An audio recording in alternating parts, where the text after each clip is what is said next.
Ok, bueno, pues saludos a todos, buenas noches. Estamos en el Journal Club número 17, primero de este año, porque después del simposio de Epididioide tuvimos que coger un break, ¿verdad? Y ponernos eh, recargar las baterías, ¿verdad? Y hacer otras cosas. En el día de hoy, pues vamos a hablar de este artículo que nos lo envió el doctor Alejandro Rodríguez Lafontaine y que tiene mucha relación con lo que estamos hablando en los pasados semanas, ¿verdad? Que era de la región torácica del mentorship, ¿verdad? Bien importante que el objetivo de este Journal Club es facilitar un debate profesional, ¿verdad?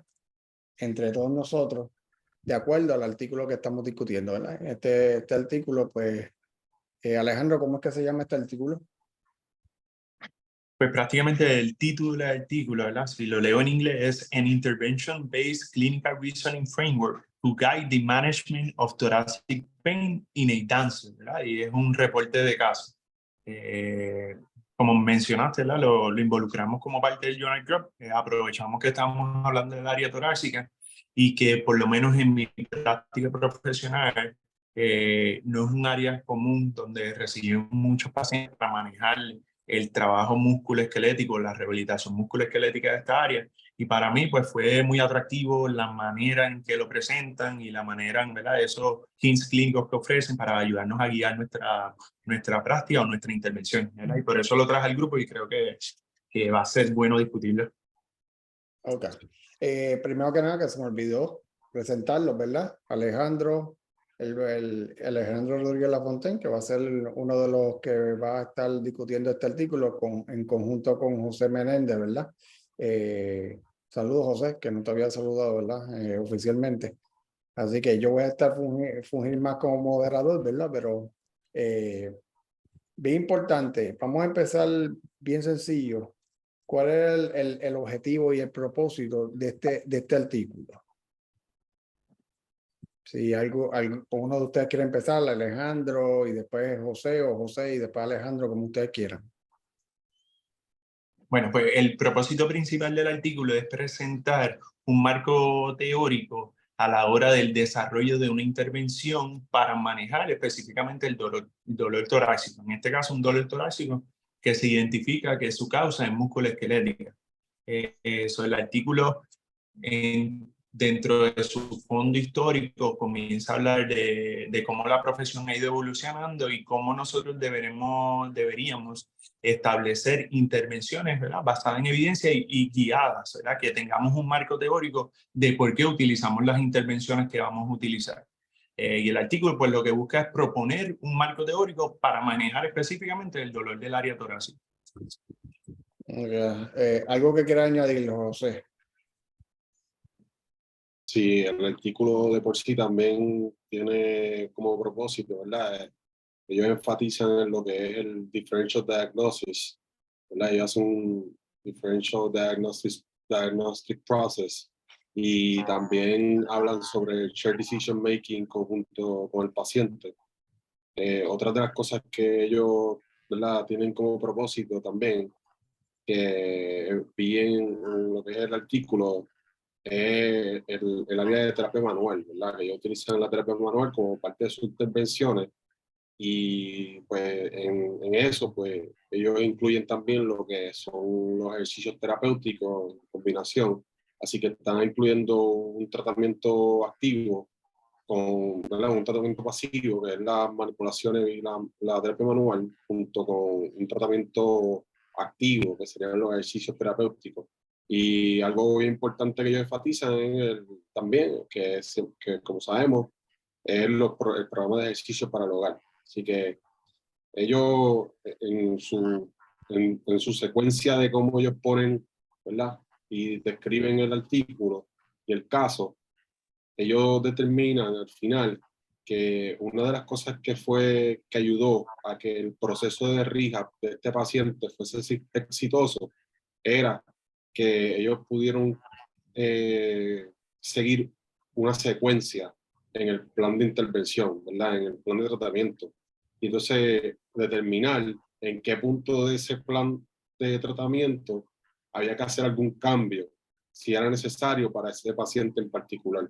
Y el artículo lo dividen por día, básicamente, en lo que es la parte de intervención, lo cual lo hace muy interesante porque ellos también demuestran en fotos los diferentes ejercicios que utilizaron y las diferentes técnicas de terapia manual que utilizaron. Así que el artículo está bien completo de por sí, presenta mucha información buena y un proceso de rehabilitación para la región torácica, la cual ayuda en, ¿verdad? Esto es un caso bien particular, pero que ayuda a que se puedan también utilizar estas intervenciones en el caso de que nos toque un paciente con, ¿verdad? Con algo similar o que se pueda utilizar alguna intervención que podamos, a nuestro juicio clínico, determinar que va a ayudar a nuestro paciente. Así que es un artículo que yo pienso que, aunque sea un case report, está muy completo para lo que presenta. Ahora bien, ¿por qué el autor utiliza este artículo y por qué la importancia de este artículo? O sea, ¿por qué el autor trató de hacer este artículo? O sea, que lo escribió. Y él lo dice bien claro por qué es que quiso usar este base classification en este artículo. ¿Tú tienes algo que aportarle, Alejandro? Pues sí, y fue una de las cosas que a mí me gustó. Yo entiendo que el propósito principal de él utilizar este sistema de clasificación de Ozone es que él habla de que es una muy buena manera para llegar a un diagnóstico en terapia física y provee una guía para los tratamientos que queremos utilizar, pero él no está satisfecho con eso. Él dice que los tratamientos, pues, es general. Y él quería entonces poder decir, ok, pues ahora que tenemos esta guía para hacer el diagnóstico con una posible guía de tratamiento, yo quiero aquí establecer cómo entonces desarrollar un programa bastante específico para trabajar esta disfunción. Y por eso vemos que el resto del artículo se desarrolla con bastante especificidad a la hora de las intervenciones que se proveen. Sí, porque al fin y al cabo lo que él dice es que su defensa es que hay una escasez de evidencia en los tratamientos en estos tipos de pacientes con dolor en la región torácica. Y por eso es que él hizo este artículo y utilizó la clasificación, ¿verdad? Que si tú te das cuenta, si paso el próximo slide y vemos la clasificación, esta clasificación es bien parecida a la del cuello. Si te das cuenta, es bien similar. O sea, hipomovilidad torácica con dolor referido a nivel de extremidades superiores, hipomovilidad torácica con dolor a nivel cervical, hipomovilidad con disfunción en el hombro, hipomovilidad con dolor en la espalda baja y también pues hipermovilidad, que es inestabilidad torácica, ¿verdad? Así que si tú te das cuenta y tú miras el CPG, el Clinical Practice Guideline de cervical y de lumbar, tienen un parecido. O sea, son bien parecidos la clasificación, ¿verdad? No sé si ustedes quieren decir algo sobre este tema, este punto. Bueno, pues yo siendo honesto, yo no había visto esta clasificación de Olson. Había visto, ¿verdad? Y conozco la de la región lumbar y también de la región cervical, pero desconocía, ¿verdad? Que había una, ¿verdad? A nivel del área torácica. No, yo tampoco, yo nunca la había visto, pero ahora mirándola, pues son bien parecidas, ¿verdad? Tiene los mismos principios y si vamos, ¿verdad? A las otras prácticas que nosotros hacemos, pues tiene el principio de, ¿verdad? Lo quiero decir en español, pero no me sé, el region interdependence, ¿eh? De cómo un área afecta a otra y cómo entonces nosotros debemos identificar cuánto está envuelto para decir, ¿verdad? Cuán específico va a ser, ¿verdad? Nuestras intervenciones. Así que para mí es muy buena guía, pero como él dice, yo veo esta guía, veo a mi paciente, lo evalúo, ok, tengo todas estas intervenciones, pero ¿verdad? De ejercicios de movilidad hay una variedad bien grande, manipulaciones y movilizaciones hay una variedad bien grande. El querer ser un poco más específico de yo voy a utilizar estas intervenciones, pues a mí me ayudó a seguir leyendo el artículo. Oye, fíjate, vamos a ver por dónde va esto. Y segundo, a poder trasladar esto, ¿verdad? A casos en particulares que tengan similitud, ¿no? Y por eso creo que vale la pena seguir discutiendo. Ahora vamos a entrar ya al artículo como tal y al caso. Ellos describen muy bien el caso, ¿verdad? La persona, el atleta en este caso, que es una bailarina. ¿Qué datos importantes dieron ahí Alejandro y José? José, mete mano por ahí. Ellos mencionan, ¿verdad?, que una bailarina de 21 años que tiene un diagnóstico de thoracic pain, ¿verdad? Lo mismo, ¿verdad? Es lo mismo que en el ICD-10, pues le ponen un código, ¿verdad? Y un diagnóstico generalizado técnicamente es lo mismo que el low back pain o shoulder pain, pues en este caso es un thoracic pain. La paciente no tiene un historial de cirugía, ni tiene historial médico, ¿verdad? Un past medical history, no tiene ninguna otra condición o comorbilidad. Actualmente está tomando medicamentos, pues, birth control y Motrin para cuando, si es necesario, ¿verdad? Si siente algún dolor. La paciente está reportando, ¿verdad?, un onset de dolor en el lado, específicamente en el lado izquierdo, que comenzó hace 8 meses. En su visita inicial, pues, antes de su visita inicial, 8 meses previo a esta, ella está presentando este dolor, ¿verdad?, en el lado izquierdo. Ella estaba bailando 7 horas a la semana y también hacía rutinas de danza contemporánea. Eso es bien intenso. Yo tuve una paciente también bailarina y son bien intensas, ¿verdad? Según me contaba. 3 meses luego de esto, luego de que comenzó el dolor, ¿verdad?, la paciente comenzó a aumentar las horas que practicaba el bailar, ¿verdad?, a la semana. Se aumentó a 30 horas a la semana, de 7 a 30. Exacto, y eso es un dato bien importante ahí. Eso fue 3 meses luego de que comenzó el dolor. Así que esto es un dato importante porque, ¿verdad?, de 7 horas a la semana que el cuerpo estaba acostumbrado y que ella estaba acostumbrada, técnicamente aumentó, ¿verdad?, unas 23 horas ¿verdad?, de carga y de todo lo que requiere, ¿verdad?, esto y de preparación. Sí, Así que él multiplicó las horas por 4 veces. O sea, por 4 veces técnicamente, exactamente. básicamente, o sea, que es un overuse es Ya. bien intenso en esa área. Too fast, too much, too soon, técnicamente ese principio aplicativo, ¿verdad? Ujú. Y pues la intensidad se mantuvo por los próximos 3 meses después de eso. Y en ese tiempo el dolor torácico, la región torácica aumentó de un 3 a 4 de 10 a un 7 de 10 en la escala numérica de dolor. Luego de concluir la competencia, la paciente cogió un receso de 2 meses. El dolor no disminuyó por un mes que estuvo en descanso y entonces ahí fue que decidió recurrir, ¿verdad?, a su médico primario, un tecnista, que entonces el médico primario decidió referirla a terapia física. Esto es básicamente una introducción al caso, ¿verdad?, que ellos ponen aquí. En cuanto al historial, pues la paciente menciona que ya regresó de haber estado bailando hace 3 semanas, ¿verdad? Ponte que he llegado ya a la clínica hace 3 semanas, estuvo bailando, ya bailando ballet, hip hop, jazz, por aproximadamente de 25 a 30 horas semanales, o sea que volvió a la misma carga luego de haber cogido un descanso y sin el dolor haberse reducido. De hecho, el dolor le había aumentado, cogió un descanso, el dolor se mantuvo, así que continuó con las mismas horas de práctica que estaba teniendo.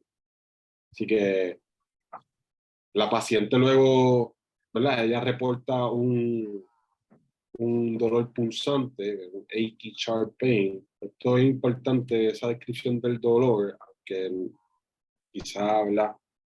Esto, ¿cómo podría ponerlo?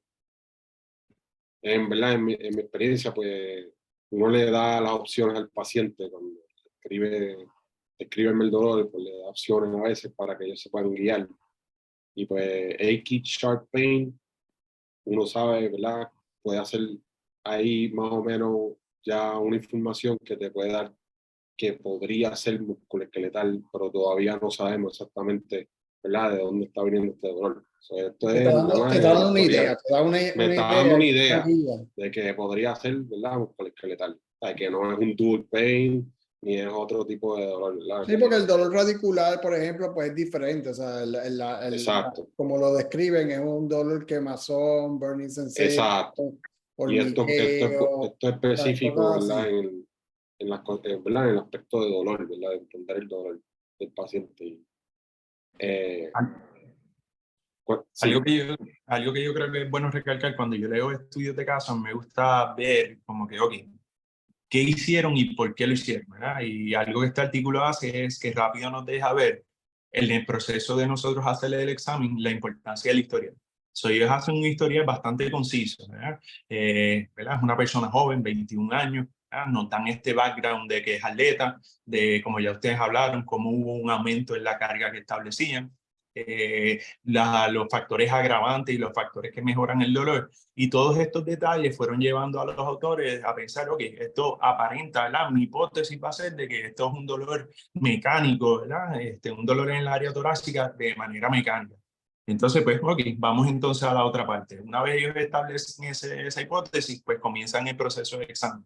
Y del examen, bien preciso, fueron a evaluar postura, fueron a evaluar movilidad segmental del área cervicotorácica, ¿verdad? Fueron a evaluar presencia de tenderness, ¿verdad? Ese muscle guarding, todo ese componente musculoesqueletal alrededor del área donde está el dolor. Y entonces fueron descartando las otras cosas. No hubo dolor radicular, ¿verdad? No hubo ningún red flag que levantara esa bandera roja que levantara duda de que hubiese algo más. dolor mientras duerme. Miotomas intactos, dermatomas intactos. Así que, ¿verdad?, a través de ese examen físico, pues lograron entonces determinar, mira, mi sospecha inicial, mi hipótesis inicial de que esto es un dolor mecánico, ¿verdad?, que está afectando el área torácica por esos factores de hipomovilidad que encontraron, pues pudieron clasificar a esta atleta en la categoría 1 de Olson. Que ahí estamos hablando de que prácticamente la clasificaron, que ese dolor, ¿verdad?, su posible causa es una hipomovilidad torácica, ¿no? Que era de las clasificaciones que estábamos hablando anteriormente. Ahora, ¿verdad?, una vez ellos logran clasificarla a ella en ese punto, pues ahora entonces ellos comienzan a decir, ok, pues ¿cómo lo vamos a manejar? ¿Cómo vamos a manejar esta ley? Y de primera instancia, lo que yo quería traerles es que el manejo fue quizás bien diferente a lo que tradicionalmente hacemos en clínica, ¿verdad? A esta persona la citaron una vez a la semana por 10 semanas. O sea que el tratamiento hands-on con el terapista no fue frecuente, ¿verdad? Fue una vez a la semana. Que por lo menos, ¿verdad?, como practicamos tradicionalmente en Puerto Rico, no es algo común. Así que eso era algo que quería traer a la discusión con ustedes, para ver qué ustedes opinan de ese abordaje. Eso es bien importante. Tenemos que salir ya de esta filosofía antigua de que decía que no, todos los pacientes hay que verlos 2 o 3 veces por semana, porque pues en la oficina es que van a mejorar y no en la casa. Y muchas veces, por eso es que me gusta este artículo, como lo trajo Alejandro, ellos enfatizan no tan solo, y José, no tan solo lo del tratamiento, sino la educación, ¿verdad? Y la modificación. Y eso incluye al paciente como un ente activo en la hora del tratamiento. O sea, no estamos dando tratamientos pasivos, estamos dando tratamientos activos y a la hora de la verdad están tomando en consideración el paciente. Y por eso es que viene una vez a la semana, porque le mandaron a hacer home exercise program. Y obviamente si vemos los resultados, la persona los hizo. O sea, y por eso fue no tan solo por el manual therapy, porque pues podemos hablar un poquito más tarde de eso, pero es bien importante de que cómo el autor hizo que el paciente fuera un ente activo y que trabajara, hiciera su función, ¿verdad? Como terapista, porque como yo digo, su mejor terapista es el paciente. Si él hace las cosas, él va a mejorar. Y no puede esperar de que venga una vez dos veces en semana o 3 veces en semana a la clínica y no haga nada en la casa. Porque esté una hora contigo en una clínica no significa que no va a hacer nada en la casa. Tiene que seguir trabajando. Y este artículo es lo que te está dando. No tan solo la clasificación, no tan solo el tratamiento, sino la función y lo que hizo el paciente en ese tratamiento.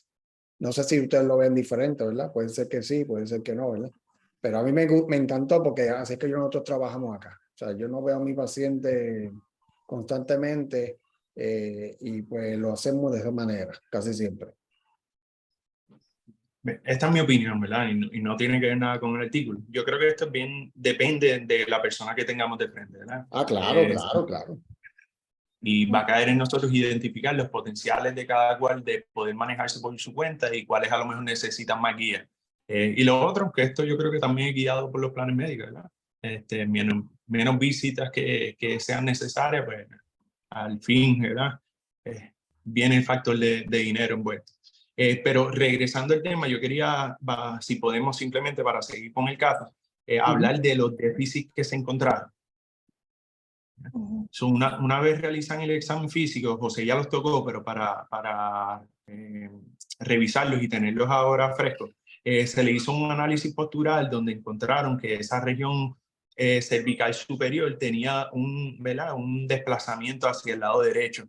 Había una postura donde había una leve forward head, ¿verdad? Cabeza anterior, con una espina torácica que estaba plana. Como dijimos, los reflejos, dermatomos y miotomos estaban intactos y a la hora de ese avalúo multisegmental de la espina, encontraron hipomovilidad con síntomas positivos hacia dolor cuando hicieron ese desplazamiento posterior anterior en las vértebras T1, T2 y T3 y encontrado también hipomovilidad en la articulación ternocostal de esa primera costilla y de las costillas 2 a la 4, ¿verdad? O sea que el examen físico sí llevó a la par con esa sospecha principal de que aquí hay algo de hipomovilidad torácica que está contribuyendo a esto. Más tenía problemas respiratorios. El diafragma no estaba funcionando, o sea, no estaba expandiéndose como se supone, ¿verdad? El movimiento del diafragma en el lado izquierdo, si no me equivoco, estaba restringido o estaba afectado. En combinación, ¿verdad? Todo esto también en combinación encontraba a nivel muscular, pues había esa presencia de gardeo muscular en dos músculos en particular, que fue el iliocostalis a nivel torácico y el elevador de la escápula. Así que esto fue lo que se encontró en el examen. Y es bien curioso porque esto fue lo que ellos manejaron. Ellos no fueron a trabajar más nada en sus intervenciones que no fuera lo que vieron aquí, que es algo que también quiero recalcar. Entrando esto, decidieron la frecuencia, como ya hablamos, iba a ser una vez a la semana por 10 semanas. Y en esa misma primera evaluación se hizo intervención. Y la intervención que se proveyó en esta primera cita, prácticamente todo fue terapia manual. Terapia manual dirigido a manejar específicamente movilizaciones de tejido blando de los músculos donde encontraron que había muscle guard y a la misma vez también de esa área del pectoral menor. Así como la manipulación que ahí, ¿verdad? Ahí aprovechamos que tenemos a Lizardi, ¿verdad? No es un área que yo trabajo, pero me gustaría aprender mucho más. También aplicaron esa manipulación de la articulación cérvico-torácica a nivel de T3 y T5. Y aquí, ¿verdad? Saliéndonos un poquito del artículo, siempre he escuchado de que este tipo de manipulación, la ventaja es que nos provee esa ventana de un alivio de dolor que puede ser momentáneo o al instante, para entonces seguir manejando. Pero curioso que su primera intervención completamente fue terapia manual. Sí, porque primero porque tenía tanto dolor, el nivel había alta irritabilidad y lo que hicieron, si te diste cuenta, en la tabla lo dice, el grado que utilizaron fue grado 3, ¿verdad? A nivel de las costillas, ¿verdad? de la movilización de la costilla, y el otro fue thrust, si no me equivoco. Y básicamente era para aliviar el dolor, ¿sabes? Y soft tissue mobilization. Lo único que nos dice ahí es cuánto tiempo estuvieron haciendo el soft tissue mobilization, ¿verdad? El tiempo. Pero pues por lo que uno casi siempre hace, pues está 1 minuto, 2 minutos, 3 minutos, ¿verdad? Tratando de romper la adherencia y tratar de jugar con el soft tissue que hay en esa área, especialmente iliocostales. Que es bien propenso a tener pasmo en esa área, ¿verdad? Así que ellos trabajaron mucho esa área con relación a eso. Y mayormente yo lo que hago siempre es que añado, en mi caso, yo añado un par de estiramientos, ¿verdad? Pero ellos no añadieron estiramiento, ellos trabajaron nada más movilizaciones, ¿verdad? Y pues le funcionó. Muchas veces, pues... Lisa, ¿le puedo preguntar algo? Sí. Iba a preguntar si cuando hacían esas manipulaciones y todas las intervenciones que estaban haciendo, que si hacían cernimiento de nuevo de las cosas, los movimientos que estaban ocasionando los dolores. Si así después de hacer por ejemplo, de la posterior anterior, le hacían un tipo de cernimiento para asegurarse que esa específica intervención benefició un poco al paciente. En el artículo yo no leí nada que dijera que ellos evaluaban después de cada manipulación. No sé si tú lo leíste, Alejandro, José. No, ellos mismos dicen que al final concluyen que ellos no saben qué exactamente cuál intervención de la terapia manual fue la que le ayudó al paciente. Y entonces, en un punto dado del manejo del paciente, si te fijas, las primeras 3 visitas fueron manipulación, después de eso no hicieron manipulación. A nivel, porque se dieron cuenta que el non-trust manipulation estaba ayudando al paciente versus el manipulation como tal, high velocity trust. Y ellos mismos lo ponen ahí, ellos dicen, no sabemos exactamente cuál de las terapias manuales, pero muy probablemente haya sido una de las manipulaciones que haya ayudado a la paciente. Pero, por lo menos de lo que el artículo menciona, no hacen ese proceso de manipular y reexaminar a ver si hay un cambio en la movilidad segmental. Pero sí quiero traer que ellos sí explican el por qué utilizan la manipulación TROS en este aspecto y en esta etapa temprana. Y mencionan que la manipulación TROS, el propósito que le aplicaron era para aliviar específicamente el muscle guarding de esos 2 músculos y adicionalmente para aumentar el insumo neurofisiológico que provee ese tipo de manipulación en el área. Así que yo creo que la manipulación se aplica como en los términos de hacer ese reset, ¿ah? Así que es el propósito principal de la terapia manual en este caso. Perfecto. Sí, es bien importante eso. En el caso mío, por ejemplo, yo manipulo y yo hago avalúo otra vez, ¿verdad? Yo lo chequeo, al igual que después de cualquier procedimiento. Por ejemplo, dry needling, también hago lo mismo. O sea, después que lo hago, pues le pido que haga el mismo movimiento, a ver si siente alivio, si tiene más movimiento. Y pues de esa manera, pues veo si está siendo efectivo el tratamiento, ¿verdad? En este caso... Pero no fue la manipulación solamente, ¿verdad? Que aquí volvemos a lo que queríamos recalcar. Ellos hicieron la manipulación y ellos educaron. Específicamente le pidieron reducir, prácticamente dejar de bailar hasta que recibiera el clearance. Y también le pidieron que no podía estar sentada por tiempo prolongado. Creo que era un límite de 30 minutos consecutivos. ¿Ah? Y en adición, entonces empezaron a añadirle ahí los ejercicios ya iniciales, que el primero que nada era ese chin talk, como le llamamos, para evitar esa, ¿verdad? Pienso yo, otra vez esa rigidez en el área. TikTok le estaban pidiendo que hiciera 50 repeticiones por diario. Así que que es lo que se recomienda, ¿verdad? Que eso es lo que se recomienda, o sea, seguir trabajando esos músculos deep neck flexors en esa área, ¿verdad? Para fortalecerlo, ¿verdad? Y pues empezar a activarlo mejor, porque casi siempre están hipoactivos, ¿verdad? No se están activando como se supone.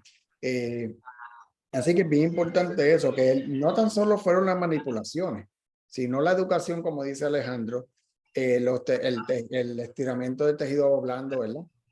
Y los ejercicios que le recomendaron, ¿verdad? Y las modificaciones, la modificación de actividad, que es bien importante. En estos casos, La modificación es sumamente importante. O sea, que el programa fue muy completo, de principio a fin.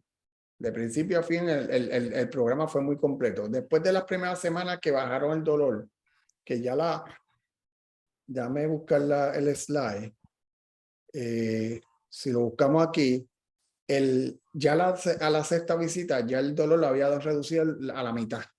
Ya estamos en 3, que básicamente en 3 es un dolor mínimo, ¿verdad? De un 0 al 3 se considera que es un dolor que es mínimo, ¿verdad?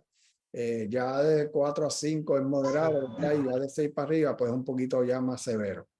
Así es como lo degradan, ¿verdad? Así que ya estaba... ¿Ah? Lisa, le iba a hacer una pregunta, pero quiero preguntarte primero. ¿Se supone que haga preguntas si tengo una hora o lo espero después? Porque quería preguntarle con Alejandro. Al momento, sí. Dale. Por ahí. Te iba a preguntar, ¿quién decidió que le dijo a la bailarina que dejara de bailar? Como que por cuánto tiempo era. El autor principal, y prácticamente él establece que hasta que reciba el clearance. No le dice un tiempo en particular, pero cuando terminamos de leer el artículo, a la 10ª intervención, prácticamente es que él le da el visto bueno para comenzar a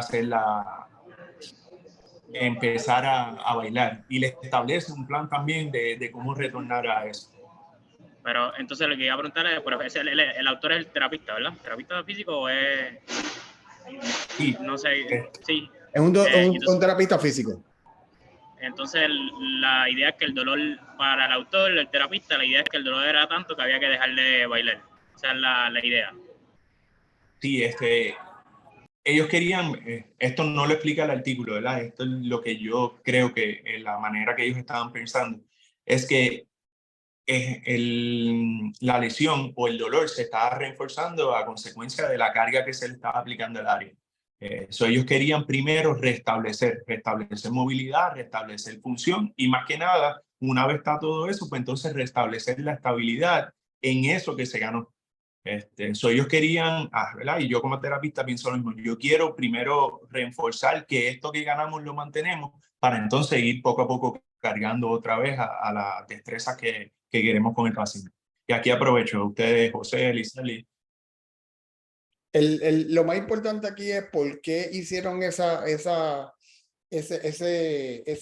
recomendación. Razonamiento clínico. O sea, si tú miras el historial, y como siempre he dicho desde el principio, desde que empezamos esto del mentorship y todo eso, el historial es sumamente importante, el oír al paciente. El paciente dice que está aumentando el dolor con el aumento de carga de trabajo. En este caso, el bailar. Y es como yo digo al paciente, si el paciente, yo le digo, si tú coges un dedo y te lo metes en el ojo y te da una picada de ojo, ¿verdad? ¿Qué te pasa en el ojo? Te duele, ¿verdad? Sí. ¿Y qué pasa si tú sigues haciendo lo mismo? Te va a seguir doliendo. Pues lo mismo aquí. Si tú sabes que te está doliendo algo, que la carga tú estás sobrecargando tu cuerpo y te siguen lastimando, lo primero que tenemos que hacer es bajar carga. O sea, y es pues razonamiento clínico en este sentido de que de acuerdo a lo que te dice el paciente, pues entonces una de las razones que tenemos, una cosa que tenemos que empezar y es lo principal es bajar carga. Bajar carga en este caso es no vas a hacer ahora mismo tu deporte o en este caso el baile que es un deporte básicamente, es como un deporte, ¿verdad? Exacto. Sí. Así que es bien importante eso. A la hora de cuando tú tienes que educar al paciente, tú tienes que educarlo en todos los factores, ya sea dormir, el factor de alimentación, el factor de trabajo, el factor de movimiento. Todos esos factores tú tienes que tomarlo en consideración. En este caso, pues el doctor, que es un profesor de la Universidad de Long Island en Nueva York, y la otra persona es un profesor de la Universidad de Central Florida, obviamente en Florida. Ellos fueron los que desarrollaron este case report. Sí, yo estoy de acuerdo con bajar las cargas. Lo único que no sé, ¿verdad? Que no pude apreciar al principio porque estaba escribiendo a 2 o 3 personas que entraran, pero no sé cuánto tiempo ya bailaba. Por ejemplo, si bailaba por 30 minutos y en ese momento empezaba el dolor, si bailaba por 15 minutos y en ese momento, pues bajar las cargas podría ser, en vez de bailar por 15 minutos, quizás intentar bailar 5 minutos y ver si puede tolerarlo y mantenerse así mientras está cogiendo las terapias. Sí, por ahí es que iba. ese dato no lo dicen. ¿De cuándo? Pues curiosamente, ¿verdad? Es lo contrario. En el caso de ella decía que ella bailaba y era a la hora de bailar que se empezaba a sentir mejor. Y después Ya. cuando Ok. enfriaba, empezaba a dolerle otra vez. Exacto. Después durante el día, después al otro día, pues estaba con los dolores elevados. Son yo creo que, como dice, el juicio clínico de ellos quisieron detener por completo. Yo creo que viene mucho, como dice Lizardi, el historial. Estamos hablando de ya un dolor que llevaba más de 8 meses, ¿verdad? Presente y que continuaba empeorando en intensidad, ¿verdad? A partir de que los meses seguían pasando. Eso era, ¿verdad? Fue la manera que ellos decidieron, no, vamos a quitar lo que nosotros entendemos el factor principal causante del dolor y vamos a empezar de cero otra vez. Restableciendo las intervenciones, y quiero ser lo más rápido posible aquí, pero lo que a mí me gustó mucho es que yo puedo ver, por ejemplo, esta tablita número 3, y yo puedo ver día por día las progresiones que se hicieron. Y yo creo que eso es algo esencial, ¿verdad? Y es algo que nosotros como terapistas tenemos que incluir en nuestros planes. Estar seguro que si tenemos respuestas positivas, estamos progresando, ¿verdad? Y como ellos mencionan, en el momento donde no hay una respuesta positiva, pues reevaluamos y restablecemos el plan.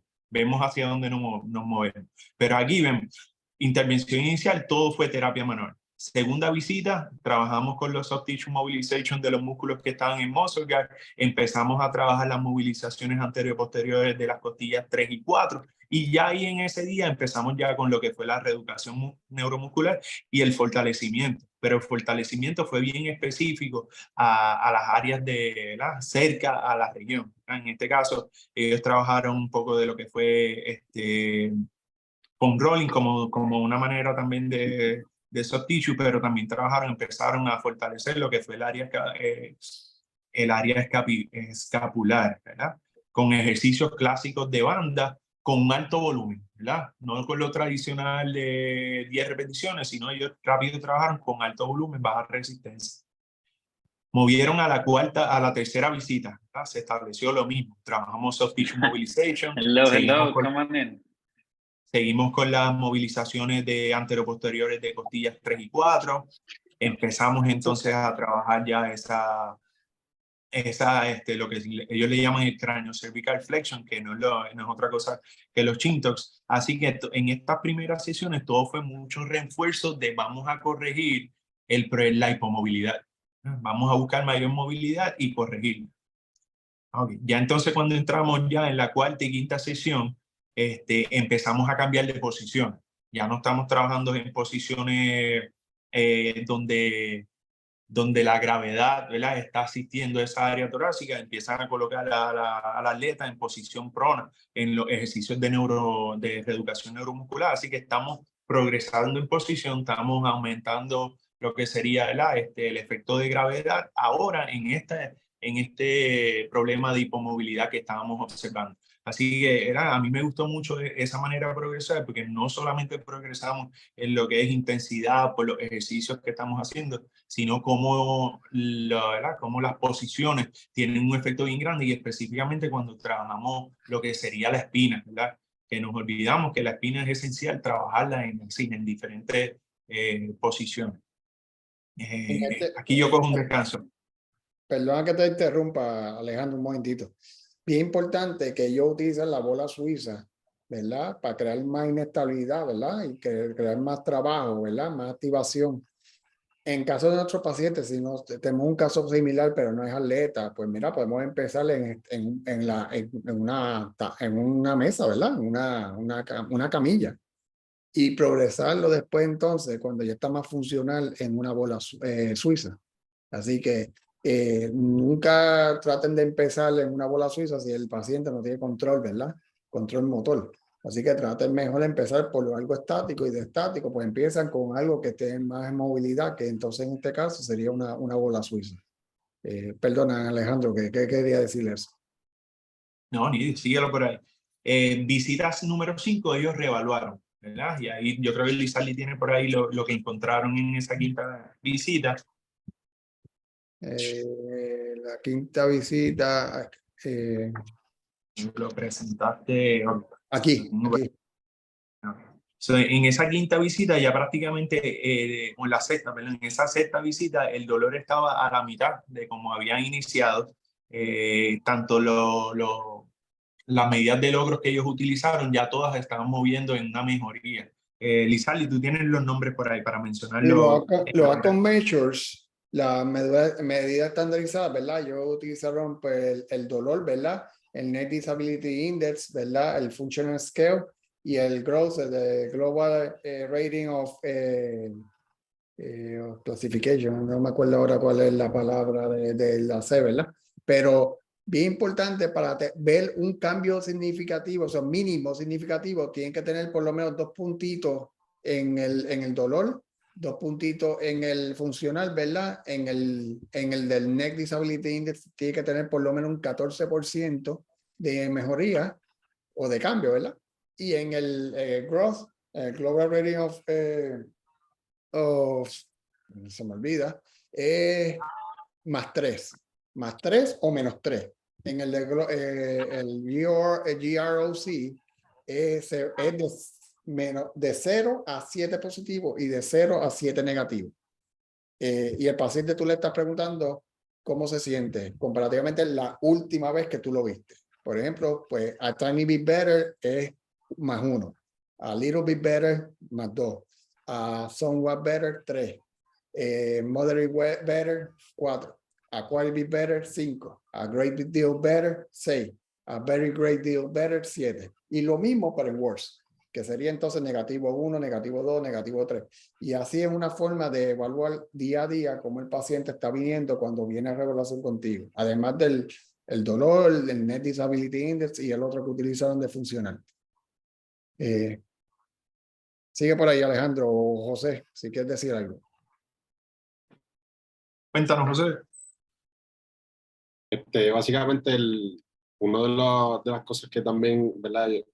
Continuando con lo que estabas hablando, ¿verdad? Y una de las cosas que también me estuvo interesante, además de los outcomes que ellos utilizaron, ellos, ¿verdad? Y el Impairment Based Classification de Olsen, ellos hacen, ¿verdad?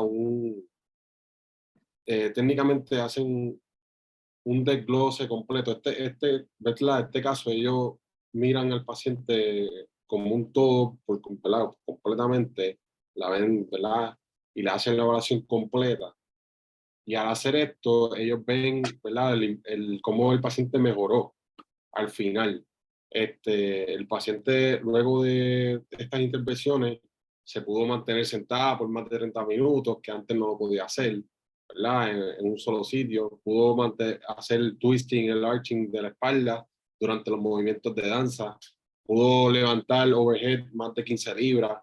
Y estos son otras, ¿verdad? Aspectos que ellos también tomaron en consideración, que también ellos evaluaron, ¿verdad? Y tomaron como parte del improvement, como parte de los outcomes, ¿verdad? Que ellos querían evaluar.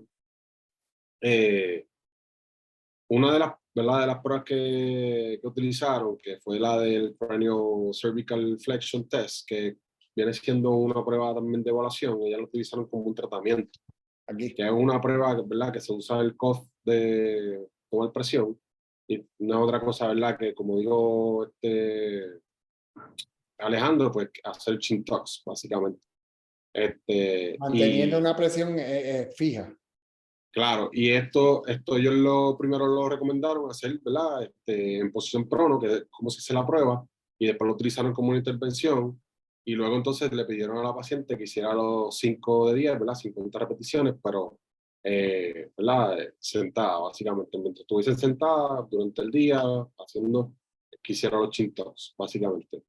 Y que ellos fueron cambiando también, como dijeron ahorita, ¿verdad? Las posiciones que entonces daban los ejercicios, para que entonces y fuese mejorando ese aspecto de estabilidad y movilidad, ¿verdad? Y restaurando eso que hacía falta, que le hacía falta a la paciente, básicamente. O sea que aquí está la gráfica, le he puesto todas las gráficas que salen, pero en el artículo tienen todos estos dibujos de todos los ejercicios que hicieron con los pacientes. Así que les recomendamos que lean ese artículo. Este artículo está muy bueno. a la hora de trabajar el paciente a nivel torácico. Algo más, Alejandro. Por último es eso, ¿verdad? Yo del artículo, la tabla número 3, yo creo que es el resumen del artículo, pero de verla yo creo que es una muy buena manera de que nosotros podemos decir, ok, yo como terapista físico a la hora de desarrollar planes de intervención, yo quiero que mi plan se vea algo así, ¿ya? Especialmente cuando trabajamos con desórdenes musculoesqueletales, donde vemos que, ¿verdad? En esas primeras visitas yo estoy dándole trabajo y estoy aplicando técnicas para mejorar, ¿verdad? Trabajar con esa hipomovilidad, restaurar la movilidad. Luego de eso, ¿verdad? Entrelazándose con esto, yo quiero empezar a implementar ahora ejercicios de reeducación neuromuscular, cuyo propósito es crear estabilidad en esa nueva movilidad que gané, con esa nueva movilidad que restauré. Y una vez ya yo veo que eso se está reforzando, que la persona me está manejando eso, ok, para ahora yo lo que quiero es progresar y empezar a ganar fuerza, empezar a ganar endurance, tolerancia, cambiar de posiciones, ¿verdad? Retar más al paciente de que esto que ganamos y que ahora estabilizamos lo podemos ahora progresar a todo lo que sería el diario vivir. Y aquí es que la intensidad va a depender dependiendo de la persona, perdonen la repetición, dependiendo de la persona que tengamos de frente. Si es un atleta, lo más probable nos vamos a mover a que esa tercera fase sea más larga, más intensa. Si es una persona que va a retornar a su trabajo con las demandas que sean, pues va a ser diferente, ¿verdad? Pero para mí eso, de las cosas que me gustó fue eso. Yo puedo sentarme a ver esta tabla número 3 y decir, ok, veo lo que se hizo, entiendo la progresión, entiendo por qué se está haciendo y el propósito final es lo que ellos alcanzaron con esa atleta, que pudo retornar al baile y no solo eso, sino que cuando ellos hicieron ese follow-up a los 3 meses, prácticamente mantuvo las ganancias que tuvo durante el proceso de rehabilitación, que es la meta principal, ¿verdad? Yo no quiero tener esa persona que cada 3 meses tenga que regresar a donde mí porque el dolor le volvió, porque regresó la hipomovilidad. ¿Verdad? Ahí viene ese otro aspecto. Esa es la razón principal por la que yo traje este artículo, ¿verdad? El grupo PT Today, ¿verdad? Y que entre todos decidimos traerlo, porque entendemos que nos ayuda a regresar a nuestras bases teóricas de por qué realizar el examen, cómo lo debemos hacer y por qué entonces establecer un plan de cuidado específico a ese examen y no específico a que me llegó una persona con dolor torácico, sino que me llegó una persona con hipomovilidad en estos segmentos, con muscle guarding en estas áreas, con una debilidad sustancial en estos músculos, ¿verdad? Eso es lo que yo voy a trabajar, no voy a trabajar el dolor torácico. Vale, eso es todo por mí. Y lo más importante es que utilizan, y como dije al principio, lo más importante es desde el principio de la evaluación, que es el historial. Por medio del historial, ellos desarrollaron todas sus hipótesis y desarrollaron este plan de tratamiento. Y no tan solo el historial, sino el ente activo de poner al paciente a hacer, no tan solo la educación, sino a realizar su ejercicio en el hogar. Así que es bien importante esto. Ahora, ¿cuáles son las desventajas de este artículo? José o Alejandro. El artículo tiene varias Ventajas, ya hemos hablado bastantes ventajas de este artículo, de este artículo, pero desventajas, ¿cuál ustedes creen que es cuál es la desventaja? Hay varias desventajas, ¿verdad? Que ellos señalan o limitaciones del artículo. Y una es que ellos no proveen la causa y efecto, como muy bien, ¿verdad? Preguntó ahorita Kelvin, pues ellos, por ejemplo, en la manipulación, pues no ponen un anti después, ¿verdad? No lo explican, el anti después. La before, el cause and effect relationship, ellos le llaman aquí. Y pues ellos no saben, ¿verdad? Por la duración de los síntomas y el spontaneous recovery, si en ausencia del tratamiento se pudo haber, ¿verdad?, sanado a la paciente. Eso es lo que ellos mencionan aquí. Dicen the patient symptoms, given the duration of the patient symptoms, that spontaneous recovery would have occurred in the absence of treatment. O sea, ellos no pueden determinar eso porque no determinaron una causa y efecto, ¿verdad?, en relación a las diferentes intervenciones que realizaron. Y pues esto, pues quizás en documentación se pudo haber hecho y pudo haber tenido, ¿verdad?, algo más específico en ese sentido. Otra limitación que ellos encontraron, ¿verdad?, que fue difícil determinar, una intervención que es básicamente un poco lo mismo que lo anterior, pero es más que tuvieron dificultad identificando una intervención en particular que tuviera el single greatest benefit. O sea, en este caso, la manipulación de trust, el trust manipulation, ¿verdad? Y las otras terapias manuales, durante las primeras 3 sesiones, fueron, ¿verdad?, las que ellos encontraron que después de eso la paciente pudo entonces sentarse por 4 horas sin dolor, que disminuyó el dolor, pero aún así ellos no pueden determinar qué intervención en particular tuvo el single greatest benefit. Y esto pues es lo mismo, básicamente con documentación, aunque técnicamente, ¿verdad?, en otros aspectos, puede ser muchas veces los pacientes pueden mejorar y sinceramente, aunque lo documentemos, no vamos a saber específicamente el tratamiento que pudo haber mejorado ese paciente. Sí, la realidad es que, por ejemplo, manual therapy se ha visto que ayuda, pero solamente utilizar manual therapy no va a resolver el problema. Que es uno de los puntos que ellos traen al principio del artículo. Dicen, mira, se ha visto que hay muchos artículos de manual therapy, pero manual therapy sabemos que no va a resolver el problema. O sea, puede ayudar, pero no es que va a resolver el problema. Igual que el dry needling ayuda, pero no va a resolver el problema. Igual que las modalidades, puede ayudar para aliviar el dolor, pero no va a resolver el problema. ¿Por qué causó el dolor, verdad? Así que es bien importante eso. Se ha visto también que tú manipulas, y se ha visto que cuando tú manipulas, tú no estás manipulando en el área que tú estás manipulando. Se ha visto que es tres vértebras superiores o 3 vértebras inferiores. O sea, que tampoco sabemos si esa manipulación que ellos hicieron fue exactamente en el área ¿sabes? Si de verdad fue efectiva en esa área o fue que también trabajaron en otras áreas, porque pues la realidad es esa. ¿Sabes? Exacto, pero también estoy de acuerdo con Alejandro que la idea de la manipulación es lo del neuromodular, que es ¿verdad? En algún momento va a recibir un beneficio de eso. Y obviamente cuando yo hago las preguntas, yo estoy de acuerdo que el artículo está, ¿verdad?, los ejercicios y todo bien completo. Las hago para preguntas que uno se hace a veces, ¿verdad? Eso está bien. De antes y después, y también lo de, ¿verdad? Lo que me pregunto mucho también, que yo estoy de acuerdo, es que bajar las cargas.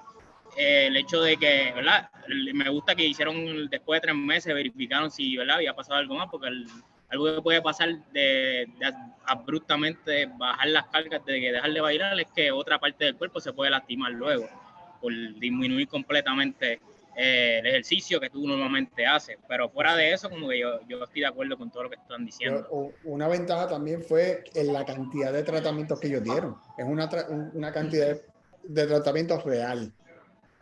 Porque muchas veces... Ajá. No, termina la línea de pensamiento, Lisa. Porque, por ejemplo, muchos protocolos, muchos tratamientos, por ejemplo, de operaciones y eso, te dice, 5 veces a la semana o 4 veces a la semana por 6 semanas y después baja 3 semanas y después baja... O sea, y eso no es real. O sea, la realidad en lo privado es imposible porque los planes médicos no van a pagar eso. Este es un protocolo, un tratamiento que de verdad se puede aplicar a la práctica clínica de nosotros. Porque es real. O sea, esto tú lo puedes hacer. Ver un paciente una vez a la semana y darle un programa de ejercicio, hacerle movilizaciones, manipulaciones. Eso te toma, ese protocolo que ellos hicieron ahí, eso no te toma ni 45 minutos hacerlo con el paciente. Así de sencillo. Ni 45 minutos. Te lo digo yo porque eso es el pan de nuestro gallo. Manipulación tú lo haces bastante rápido, las movilizaciones es bastante rápido porque son 3, ellos pusieron 3 a 5 sets de 30 segundos sostenidos. O sea, estamos hablando de un par de minutos. Los ejercicios, esa educación y que los pacientes lo hicieran después. O sea, que yo creo que es viable. Ese programa que hicieron es bien viable en cuestión de tratamiento. Alejandro, ¿iba a decir algo más? Sí, para mí, ¿verdad?, cuando hablamos de desventaja, ¿verdad?, hablamos del diseño del estudio, pues la desventaja principal es que es eso, es un estudio de caso. Y un estudio de caso, pues, la primera desventaja es que tú no puedes comparar tratamientos, porque tú vas a dar tu tratamiento a una persona y vas a ver cómo responde. So, la primera desventaja es que no tenemos con qué compararlo, ¿verdad? A lo mejor la otra persona no hacía nada de terapia manual y simplemente hacía ejercicios de fortalecimiento y quizás la persona recuperaba igual, ¿verdad? También está la posibilidad de, ¿verdad? Que siempre la traemos, de la recuperación espontánea, pero ellos traen un punto importante ahí que ellos dicen, mira, esta persona llevaba 8 meses y en esos 8 meses nunca tuvo una recuperación espontánea, ¿verdad? Que ahí pues eso, ¿verdad? Podemos justificar eso. Pero las desventajas de este artículo es su diseño, es un estudio de caso. No podemos establecer, como José dice, una relación de causa y efecto porque no tenemos ni el número de pacientes, ni estamos comparando dos tratamientos diferentes, ni hay un grupo placebo, ni hay un grupo control. En ese aspecto, ¿verdad? Yo creo que el estudio en sí, su propósito no es decir, este es el tratamiento que se le va a dar a una persona con dolor torácico, sino es más traer lo que ellos querían, un marco teórico para que los clínicos puedan decir, ok, yo voy a desarrollar mis intervenciones siguiendo este marco teórico que el de ellos lo basaban en movilidad, estabilidad, estabilidad en la movilidad que alcanzaron y fortalecimiento. Creo que en ese aspecto. Pero sí, en cuestión de las desventajas, pues todas las que estén asociadas a los diseños de estudio de caso. Exacto, estoy de acuerdo con todo, de verdad que eso es un plan completo, o sea, es un plan completo, pero las preguntas de cuando uno está en el escenario son cosas que uno se hace, no es como que tiene que estar en el estudio, pero son cosas que uno se pregunta, así, cuando uno está en el... Ellos lo traen, ellos dicen, mira, en el área de la terapia manual, nosotros decidimos utilizar estas manipulaciones. Y hubo un momento donde el atleta llega reportando dolor de cuello y ellos entran en este debate, ok, pues ¿qué hacen? ¿Qué tipo de manipulación vamos a utilizar? Y ellos mismos deciden irse por una manipulación non-trust en vez de una trust. Y en el artículo te describen el porqué. Y así mismo establecen, así como nosotros tuvimos efectividad con esto, otras técnicas de terapia manual pueden hacer el mismo resultado, otras técnicas de ejercicio, pero lo que estaban buscando es establecer ese marco teórico. Y para terminar, ¿qué nos llevamos para nuestras casas? ¿Cuál es el mensaje final con este artículo? ¿Qué ustedes creen que es el mensaje que ellos quieren llevar al final utilizando este artículo? Lo más importante es que la combinación, que es lo que ellos hacen, que ellos dicen, que la combinación, como tú dices, movilizaciones, manipulaciones, reeducación neuromuscular, ejercicio, educación, modificación de actividades, todo eso se complementa. Y no nos podemos dejar llevar por solamente una cosa. Yo creo que es bien importante eso, y ellos están claros en eso, que la combinación de factores aquí ayudaron a que ese paciente se mejorara. Obviamente, como dicen, sus limitaciones, porque fue un estudio de caso, pero yo creo que es un estudio de caso muy completo, muy bueno, que al fin y al cabo llevaron el mensaje que querían llevar y que fue efectivo el tratamiento que ellos escogieron. Así que no sé si quiere añadir algo más.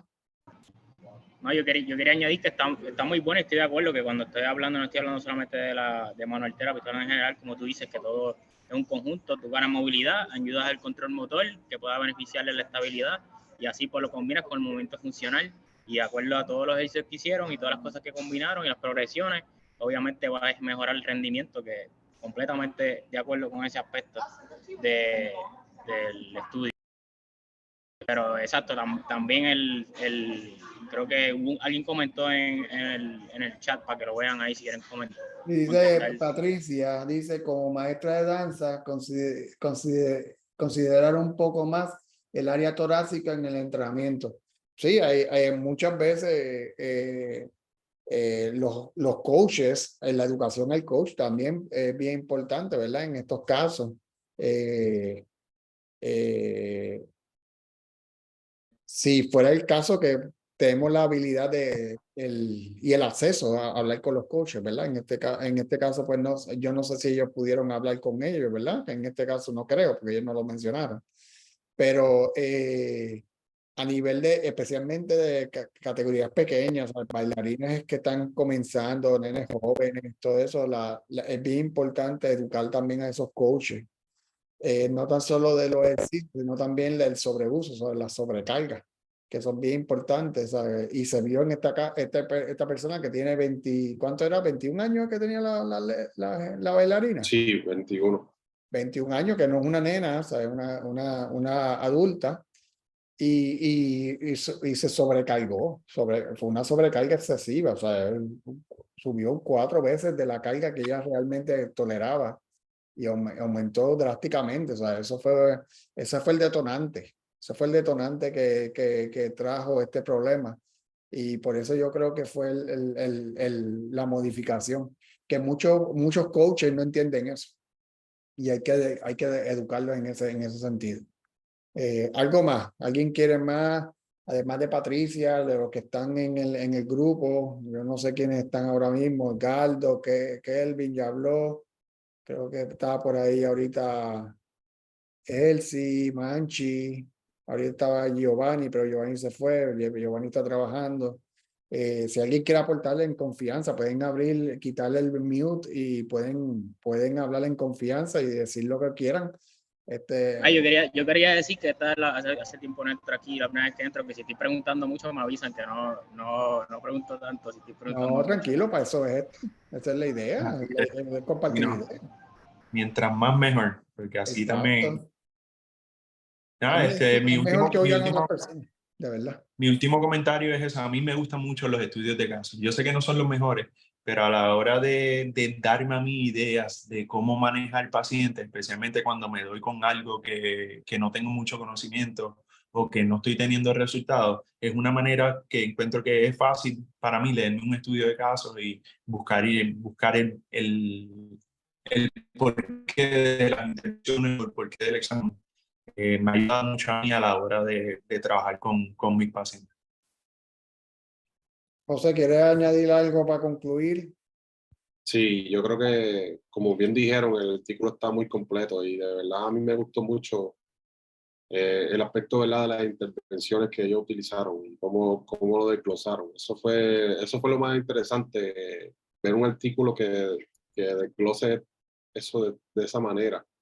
Y, ¿verdad? Específicamente lo que hicieron por sesión. Que eso es típico, es un estudio de caso, pero que lo hicieron muy bien. Y obviamente, pues, sí hay cosas que pues, podríamos decir, ¿verdad?, que ellos, como bien dijimos ahorita, ¿verdad?, utilizaron como juicio clínico, pero siempre va a haber sus intervenciones que podrían cambiar. En esta paciente, otro terapeuta físico pudo haber hecho otras intervenciones y pudo haber tenido los mismos outcomes. O sea, que no necesariamente, ¿verdad?, es algo bien específico. Otra cosa interesante es el hecho de que ella es atleta y pues estaba teniendo bailarina y estaba teniendo una hipomovilidad torácica que, ¿verdad? Algo No lo sospecharía, ¿verdad? Siendo bailarina, algo que no lo sospecharía. pensaría Segundo, que hay mucha flexibilidad. exacto. Y segundo, que comenzó hace 8 meses, que tampoco, si ya tenía, ¿cuándo comenzó una hipomovilidad? ¿Cuándo comenzó a presentar síntomas? Hace 8 meses. ¿Tenía estos síntomas anteriores a los 8 meses? ¿Había presentado esto anteriormente? Ahí es que viene el punto importante. ¿Qué vino primero, el huevo o la gallina? Puede ser que por el mismo causa del dolor creó esa hipomovilidad, ¿verdad? O por causa de hipomovilidad que produjo el dolor. Yo no creo que haya sido la segunda. Yo creo que fue por causa del dolor, por sobreuso, creó esa hipomovilidad y ahí vino más problemas. Pero obviamente, como yo siempre he dicho, y perdonen la vulgaridad, ¿verdad? Que puedo decir, pero la mierda de paloma es negra, tiene un puntito blanco. El puntito blanco sigue siendo mierda, ¿verdad? Tú puedes pensar en todas las posibles causas y tú nunca vas a resolver el problema, porque Exacto. es imposible. Así que sí, a eso mismo quería, en realidad eso mismo quería, pero es lo mismo de cuestionarlo, ¿verdad? Exacto, no, claro. El what if del paciente y pues, yo también me lo te cuestiono. llega una paciente bailarina, tú dices, o sea, hipomovilidad torácica, pues sí, podría No, ser, pero y como dijo de lo de la edad también, pero también está el chronological age, el training age. So, llevo 8 meses entrenando, sabe que eso va a tener un efecto, no, quizás no domina bien los movimientos y eso puede ocasionar que obviamente por la sobrecarga cause el problema torácico. Sí, hay muchas, podemos desarrollar muchas hipótesis aquí hoy, ahora mismo, en cuestión de 5 o 10 minutos, podemos desarrollar muchas hipótesis que pueden ser reales. O sea, lo que pasa es pues, que es imposible, y menos cuando no estamos evaluando el paciente nosotros, ¿verdad? Pero es una buena, ha sido un buen compartir hoy. Me gustó esta dinámica hoy. Alguien escribió, María escribió súper interesante todo lo que pude escuchar, gracias. Y ahora escribió, en el ballet se exigen muchas veces posturas que colocan en riesgo esa área torácica y los mismos movimientos de este tipo de baile te exigen flexibilidad, pero al mismo tiempo una estructura fija. Es difícil de explicar y aún más difícil de entrenar. Y es cierto, es como la gimnasia, y Alejandro trabajó conmigo en gimnasia. La gimnasia es precioso, ¿verdad? La gimnasia tiene que tener una flexibilidad brutal, pero va en movimiento contrario al cuerpo humano, ¿verdad? Todo se hace en contrario a lo que tú se supone que hagas, ¿verdad? Y pues hay microtraumas en las articulaciones, como al igual que las bailarinas, hay microtraumas. Si tú sacas unas placas, unas imágenes a estos atletas, y estoy hablando de gimnastas o también bailarinas, tú vas a ver unos cambios degenerativos con el tiempo, naturales, ¿verdad? Que pueden causar después eventualmente problemas, puede ser que no. O sea, como yo digo, yo he tenido atletas que se han retirado a los 20 y pico años y tú los sacas una imagen y parece un viejo de 60 años. Pero esos atletas están lo más bien. Y tú me puedes decir, pero... Estás hablando de ti, ¿Ah? estás hablando de tu radiografía. De mi, de mi radiografía. No, yo no he llegado ni a 65 y tampoco fui atleta de gimnasio. Así que yo paso. Pero es cierto, ¿sabes? Que es como yo digo a los pacientes, ¿sabes? Y se lo he contado a ustedes, pacientes que tengan quifosis o escoliosis, no necesariamente va a desarrollar problemas a largo plazo. Tú no puedes saber eso. Puede ser que sí, puede ser que no. Tú sabes. Y yo oí hoy una entrevista a un ortopeda por Guapa, hablando de escoliosis y diciendo que mientras más rápido lo operen por más joven, pues mejor todavía. Eh, eh, eh, yo no estoy de acuerdo de eso. Yo no, porque yo veo un cambio de 10 grados en una curvatura, lo voy a meter a hacer la operación. Y si ese paciente no tiene dolor y ese paciente es bien funcional, ¿por qué yo lo voy a meter a un trauma a hacerle eso? Exacto, Sí, exacto. O sea, no tiene lógica. Y bueno, tiene lógica para ellos, por los chavos, pero no tiene lógica para el paciente y más en terapia física. Mejor tú trabajas conservadoramente. Si no mejoras conservadoramente, entonces tú empiezas a descartar y a hacer procesos más invasivos, ¿verdad? Que si ponerle un brace, que si ponerle esto. Pero cirugía, yo no estoy de acuerdo con esa filosofía. Pero respeto su opinión, ¿verdad? Porque pues para eso ellos están pagando y por eso es que están allí metidos en Guapa hablando, ¿verdad? En ese sentido, ¿verdad? Mira, esto es bien fuera del tema que estamos hablando, pero y más cuando uno trabaja con personas que son, no quiero decir atletas, quiero decir personas que ejecutan a alto nivel, ya sea lo que sea, ¿verdad? No tiene que ser un deporte, pero que lo ejecutan a alto nivel, como el baile, todas estas cosas. Yo creo que lo más retante de trabajar con atletas, aprovecho, yo creo que Carlos está aquí también, es que son excelentes compensadores. ¿Ah? Y tú puedes tener a lo mejor un atleta cuyo movimiento no es el mejor, pero tiene una habilidad física para compensar por sus déficits que no vemos un problema.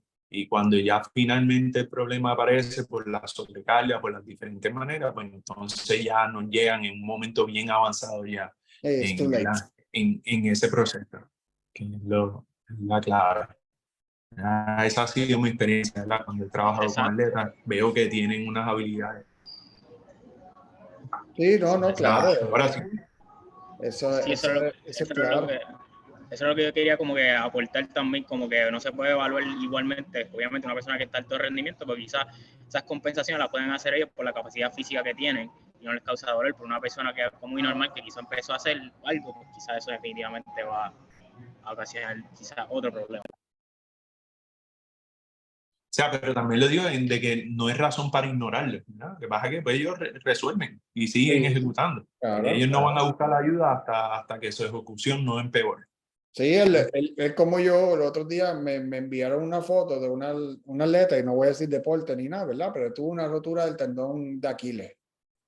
Yo la estuve ayudando desde acá, es de Puerto Rico, pero yo estuve ayudando desde acá, ¿verdad? Con el ortopeda, con la terapista y eso, ¿verdad? Dándole ginta, ayudándolo, porque yo veo, acá yo veo mucho Achilles tendon rupture. Trabajándolo conservadoramente, trabajándolo con operaciones. O sea, hoy en día ya se están trabajando más conservadoramente y no, aunque esté roto, no se opera. O sea, y se unen. Así que no es necesariamente tú porque tengas un tendón roto, tienes que operarlo. Puedes trabajarlo conservadoramente y puede unirse. Increíble, pero cierto. Obviamente tienes que poner en una posición específica del tobillo, pero eso es otros 20 pesos. La cosa es que me enviaron una foto de ella practicando una competencia y cuando yo lo veo, lo que hice fue rápido, automáticamente me dio por hacerle un zoom a la foto. Y me di cuenta de algo, lo que dice Alejandro, compensando completamente con la otra pierna. Y la muchacha pues está lo más bien, pero tuve que hablar con la terapista y de explicarle, decirle, mira, ten cuidado porque mira esta foto y que mira qué pasa con la foto y mirarle el hamstring, mirar el gastro del lado contrario y mirarle el gastro y el hamstring del otro lado. Y la activación era completamente diferente. Y estaba brincando con dos piernas a la misma vez. O sea, que no me puede decir que era que estaba brincando con una pierna primero. No, eran las dos brincando a la misma vez. Y la foto era de espalda. O sea, que me podía ver bien. No era que estaba en ángulo, no, estaba de espalda. Y fue brutal. O sea, yo puedo después hacerle llegar la foto después a Pal, ¿verdad? Para que vieran. Y pues, obviamente hablamos y pues estamos ahora trabajando eso otra vez. A ver cómo podemos trabajarle más esa pierna que la otra pierna, pues porque está compensando. Pero ella no tiene dolor. Lo que pasa es que pues, sigue compensando un poco. Y es muchas veces viene el problema de aquí, del brain. O sea, que el brain trata de proteger, que muchas veces eso pasa mucho con los ACL. O sea, que el brain trabaja diferente una vez después de la lesión. O sea, y se ha visto por MRI funcionales. O sea, haciendo ejercicios, haciendo movimientos con la rodilla y haciéndolo un MRI a la misma vez. Y se ha visto que la activación es diferente en un lado del cerebro que en el otro lado, cuando, dependiendo de la extremidad que tú estés moviendo, si tiene una lesión o no tiene una lesión. Así que es sumamente interesante esa parte, ¿verdad? Y eso pues se lo dejaría a Alejandro, porque Alejandro sabe más de eso que yo, en cuestión de neuro y todas esas cosas. Así que, ¿alguien más quiere decir algo antes de irnos? ¿No? Bueno, Alejandro ya dijo que no, que se rindió. José, ¿quieres decir algo más? No podemos seguir batallando aquí contigo porque tú no te cansas. Así que No, no, es verdad. Eso tienes razón. Por eso me quedé moderado y terminé hablando. Nada, a los que están aquí, pues, si quieren decir algo ahora, pues, en confianza, pueden quitarle mute, pueden hablar. Y si no, pues, les damos las gracias de verdad, de corazón, que están con nosotros aquí. Vamos a tratar de en julio hacer lo otro y en agosto ya tengo a alguien ahí coordinado que está aquí. Y en julio también tengo otra cosa que está coordinado que espero que se dé también para aquí, que está aquí. Así que vamos a seguir haciendo cositas, vamos a seguir haciendo cositas, aunque sean como yo siempre he dicho, 5 gatos son 5 gatos que quieren aprender. Y eso es lo importante, seguir apoyándonos y seguir trabajando en base a la evidencia, ¿verdad? Así que cuídense, buenas noches. Y gracias a José que por su tiempo, Alejandro también, que yo sé que está bien ahora en NBA. José, que está bien jorado con muchas cosas, muchos proyectos que está haciendo a la misma vez. Elvin, que está aquí, que sacó su tiempo. Patricia, que siempre está con nosotros apoyándonos. Carlos, que también sacó su tiempo, que está, yo sé que bien ahorrado allá en San Antonio. Marien, que está aquí. Henry estuvo un ratito también.